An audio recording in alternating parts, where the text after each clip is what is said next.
Okay అమ్మ, బనకచెర్ల ఎవ్వరికి నష్టం లేదు. కొంతమంది మాట్లాడుతున్నారు, ఇది కరెక్ట్ కాదు.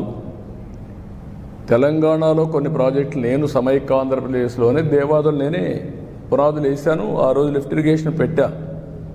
శ్రీశైలం ఎస్ఎల్బిసి, ఇప్పుడు మాధవరెడ్డి కెనాల్, అది చూసిన తర్వాత ఆ రోజు నేను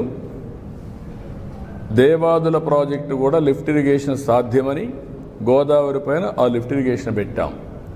అదే సమయంలో ఇక్కడికి వచ్చిన తర్వాత ఆంధ్రాలో పుష్కర, తాటిపూడి 2 లిఫ్ట్ ఇరిగేషన్లు తీసుకొచ్చాను. తర్వాత కొన్ని వీళ్ళు దేవాదుల ఇవన్నీ కూడా వచ్చాయి. రాజశేఖర్ రెడ్డి ఉన్నప్పుడే ఎల్లంపల్లి అన్నారు, అది రాలేదు, అది కూడా పెద్ద స్కామ్ అయింది. తర్వాత ఈరోజు వీళ్ళు దేవాదులు తీసుకొచ్చారు. గోదావరిలో నీళ్లున్నాయి, పైన ఉండేవాళ్ళు వాడుకుంటారు, కిందలో వాడుకోవచ్చు. 2000 టీఎంసీ నీళ్లు సగటున 100 సంవత్సరాలు సముద్రంలోకి పోయినాయి. సముద్రంలోకి పోయే నీళ్లు ఒక 200 టీఎంసీ ఇక్కడ కానీ అక్కడ కానీ వాడుకుంటే రాష్ట్రాలు బాగుపడతాయి, తెలుగు కమ్యూనిటీ బాగుపడుతుంది, నీటి సమస్య పరిష్కారం అవుతుంది. ఆ విషయమే నేను పదే పదే చెప్తున్నా. ఎవ్వరికీ నష్టం లేదు.